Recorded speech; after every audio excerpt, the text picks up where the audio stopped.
Exam दिसंबर के first week में होने वाला है। आपके सिलेबस के जो भी टॉपिक्स थे उसको मैंने बहुत बेहतरीन तरीके से बताया था, लेकिन जो भी संभावित क्वेश्चन है, आने वाले प्रश्न हैं, मैं उस पर लगातार चर्चा में कर रहा हूं, जिसको आपको बहुत ज्यादा बेनिफिट मिलने वाला है। मैं पिछले क्लास में बता रहा था आपको कि अगर यह प्रश्न पूछा जाए कि भारतीय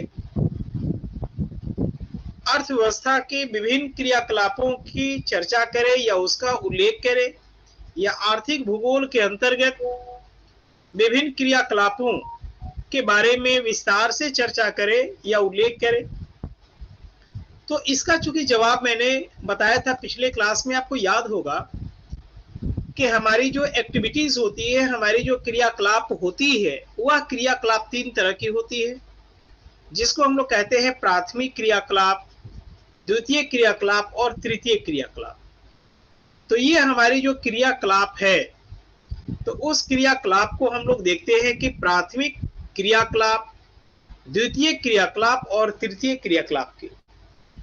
प्राथमिक क्रियाकलापों में मैंने पिछले क्लास में बताया था कि इसमें हमारी जो परंपरागत कृषि होती है, परंपरागत खेती होती है, या परंपरागत तरीके से जो पशुपालन होता है, या हम लोग फिशरीज करते हैं परंपरागत ट्रेडिशनल तरीके से, या हम लोग खानों की खुदाई करते हैं, खाद्यान्न का खनन करते हैं। तो जो भी हमारा ट्रेडिशनल ऑक्यूपेशन है, वो सब के सब हमारे प्राइमरी एक्टिविटीज में आती है, और इसी प्राइमरी एक्टिविटीज को हम लोग अर्थशास्त्र में उसको प्राइमरी सेक्टर कहते हैं।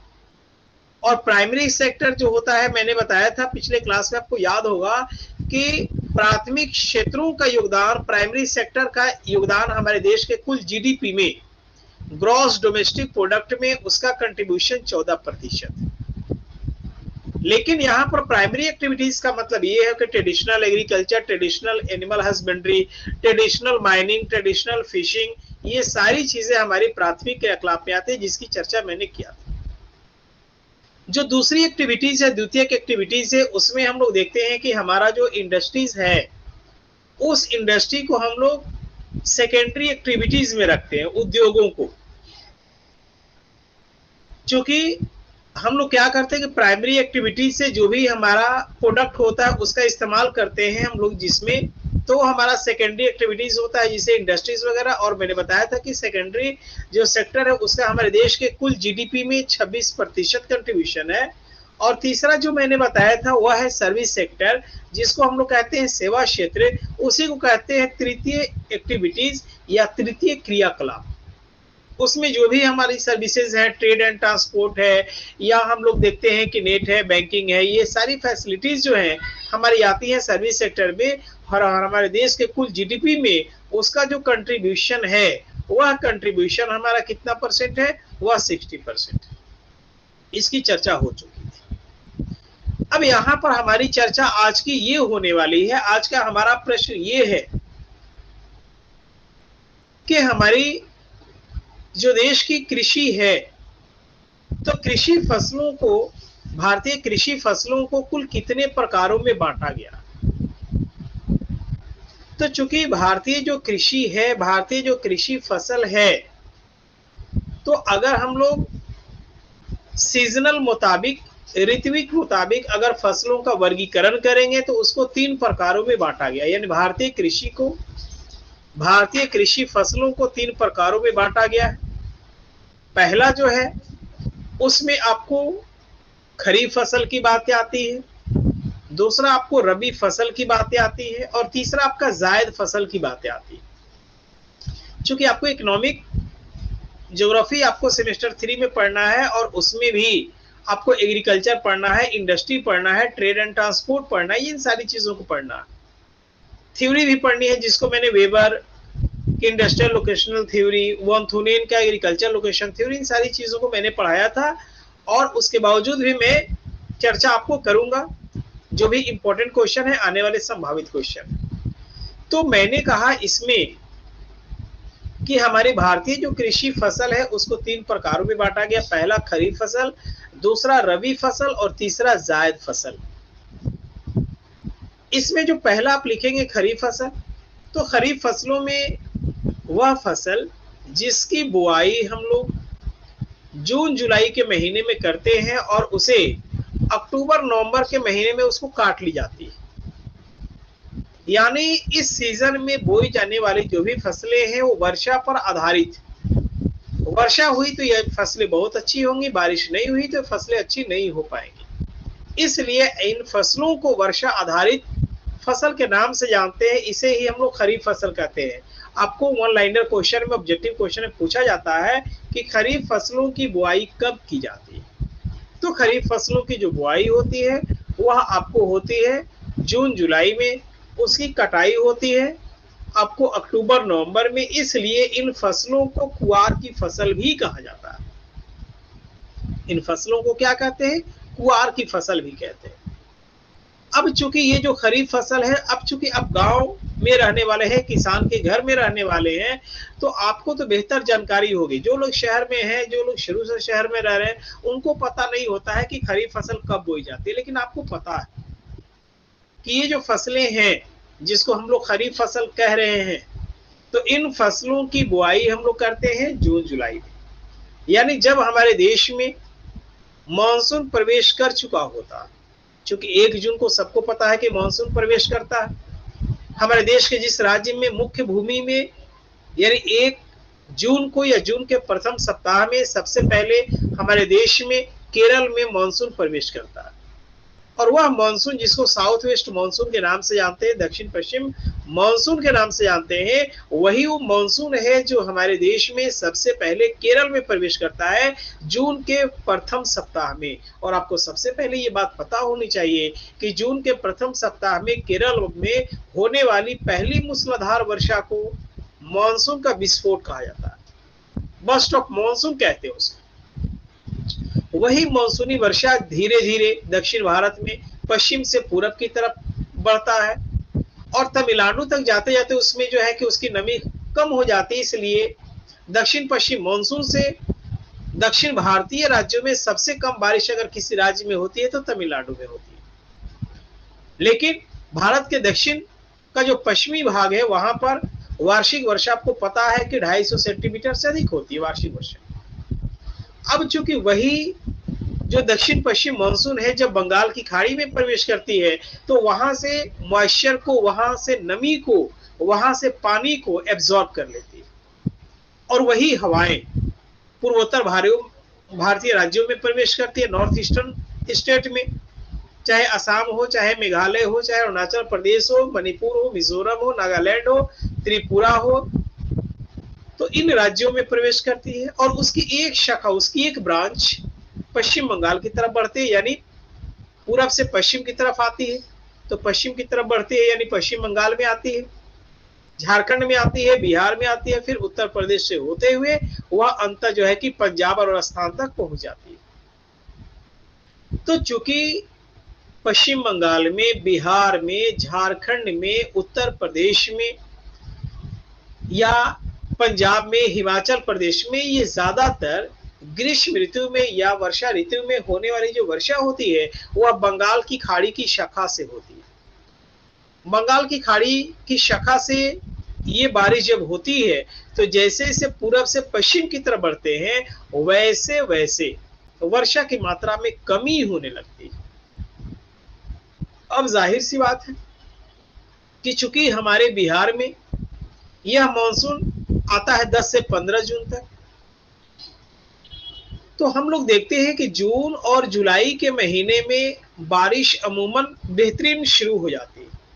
यही वजह है कि जून जुलाई के समय में खरीफ फसलों की बुआई शुरू हो जाती है जो वर्षा पर आधारित फसल है, जैसे धान की फसलों की बुआई, मक्के की बुआई, ज्वार बाजरा की बुआई, सोयाबीन की बुआई, मूंगफली की बुआई, गन्ना की बुआई, जूट की बुआई, सूरजमुखी, ये सब जो फसलें हैं।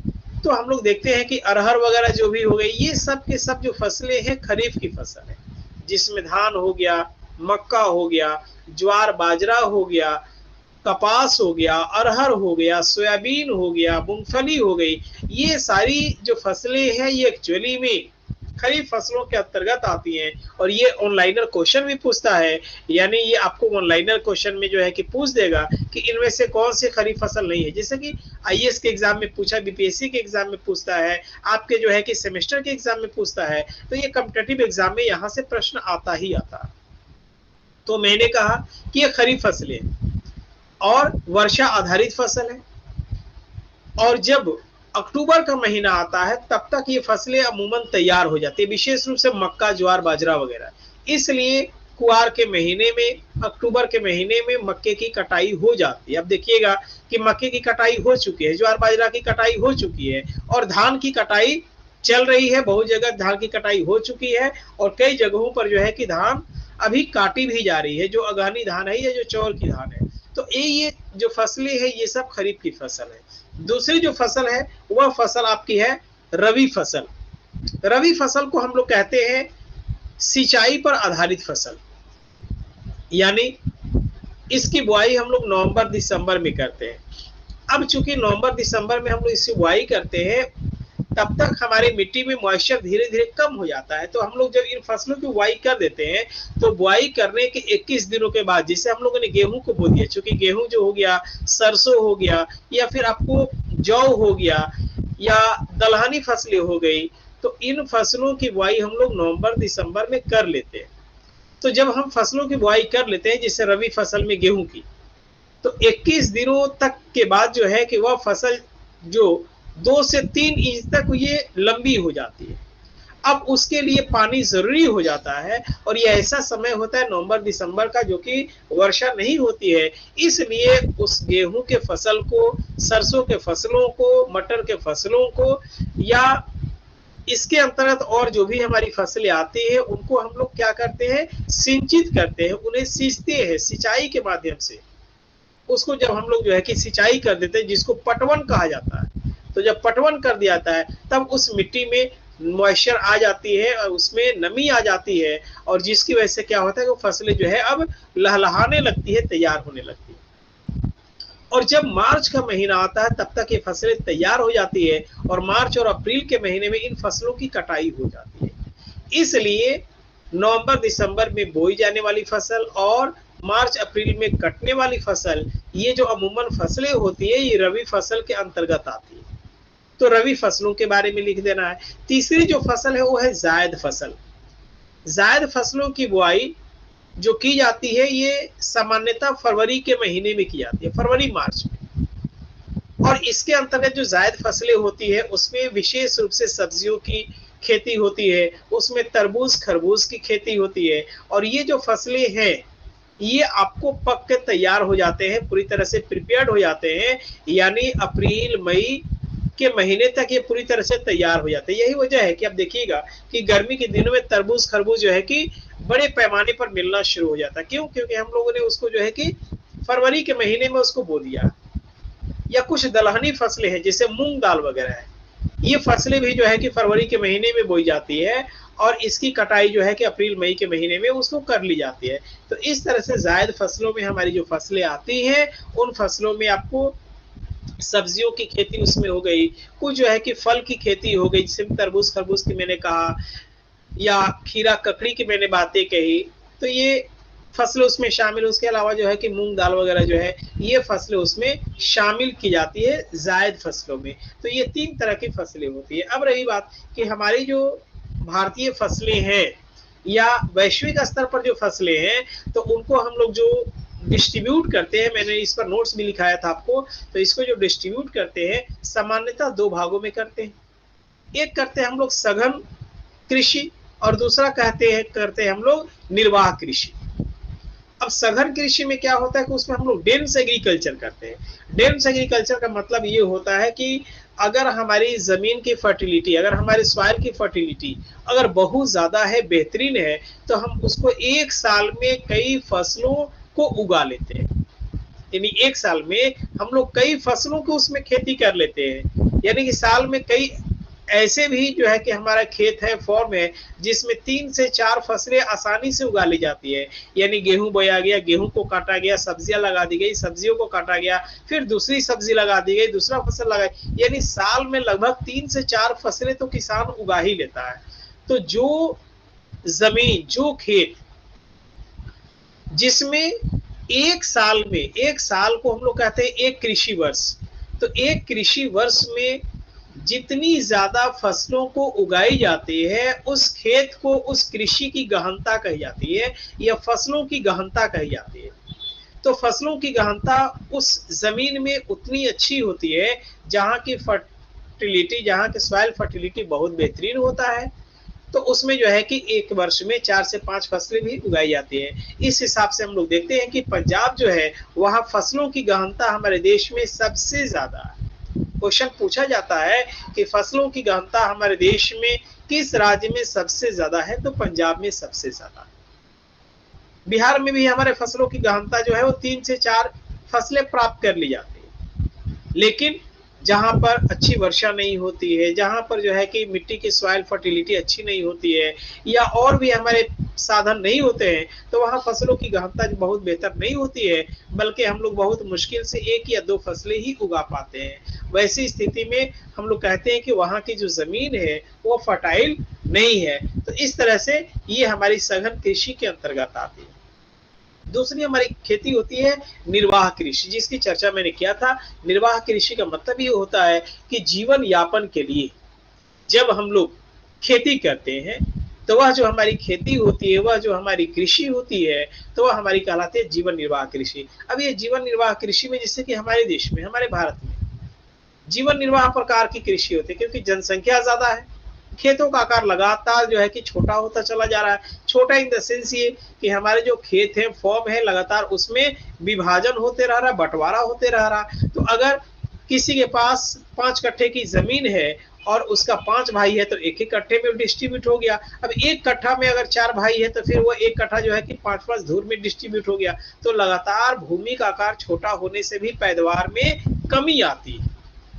तो इस तरह से हमको जो है कि जीवन को जीने के लिए, जीवन निर्वाह के लिए हम लोग जो खेती करते हैं, उस खेती को जीवन निर्वाह कृषि कहते हैं। अब इस तरह की कृषि जो है कि जनजाति लोग भी करता है, जिसको हम लोग स्थानांतरित कृषि कहते हैं। यानी स्थानांतरित कृषि कुछ वर्षों तक जो है कि एक खेत में वहां पर फसलों को उगाया, फिर उसके बाद खेत को बदल लिया, फिर दूसरे फॉर्म में चला गया, फिर वहां के जंगल झाड़ी को साफ किया, फिर वहां उसने जो है फसलों को उगाया, फिर उसके बाद 4-5 साल बाद फिर बदल लिया। तो इस तरह से ये मतलब कि स्थान को परिवर्तित करने के बाद जब फसलों को उगाता है, तो उस फसल को हम लोग कहते हैं स्थानांतरित कृषि या शिफ्टिंग एग्रीकल्चर या शिफ्टिंग कल्टीवेशन। तो इस तरह की कल्टीवेशन जो है उड़ीसा में होता है या पूर्वोत्तर राज्यों में होता है, या जनजाति बहुल क्षेत्रों में इस तरह की खेती होती है। लेकिन आज की डेट में अब खेती की जो है कि जो ट्रेंड है वह काफी अलग थलग हो रहा है, काफी बिल्कुल उसमें नयापन आ गया है। पहले हम लोग जीवन निर्वाह कृषि करते थे, आज के डेट में वो व्यापारी कृषि का रूप लेने लगा है। आजकल हम लोग कैश क्रॉप करने लगे हैं, ताकि हमको ज्यादा से ज्यादा उसे फायदा हो सके, हमको ज्यादा से ज्यादा जो है मुनाफा हो सके। तो इस तरह से लगातार हमारे कृषि के ट्रेंड में ये बदलाव आ रहा है। तो मैंने आपको इस पर नोट्स भी लिखाया था बहुत बेहतरीन तरीके से। तो ये ज्यादातर चांस है कि इस बार ये क्वेश्चन आपको आने वाला है, यानी व्यापारिक कृषि के बारे में कि व्यापारिक कृषि क्या है या जीवन निर्वाह कृषि क्या है, स्थानांतरित कृषि क्या है। तो इसके बारे में आपको लिखिएगा अच्छे से, और कोशिश ये कीजिए आप लोग कि नोट्स बनाकर उसमें डायग्राम डालिए, फिगर डालिए और जरूर हमको भेजिए। मैं चेक कर दूंगा कि कितना नंबर इसमें आ सकता है। तो इस तरह से जो है कि हर एक टॉपिक पर जो आने वाला क्वेश्चन है उस पर मैं चर्चा रोज करूंगा और आपको जो है कि मैं बताऊंगा, और उसके बाद जो है कि मैं आपका टेस्ट भी लूंगा, ताकि आपको कितना नंबर आ रहा है उसका मूल्यांकन हो सके। क्योंकि आज की डेट में अगर आपके पास 80% से कम नंबर आता है एग्जाम में, तो आप इस कॉम्पिटिटिव दौर में टिकना मुश्किल हो जाएगा। इसलिए आप जरूर जो है कि आप क्वेश्चन आंसर को लिखिए और लिख कर जो है कि जरूर हमसे चेक करवा लीजिए कि और एक अंदाजा हो जाएगा कि इसमें कितना नंबर आ सकता है। फिर मैं उसमें सुझाव भी दूंगा कि यहाँ पर क्या डायग्राम देना है, कौन सा फिगर देना है, इससे आपको बहुत बहुत फायदा होगा। तो बाकी बातें हम लोग करेंगे नेक्स्ट क्लास में। आज बस इतना ही। बहुत बहुत धन्यवाद। Thank you.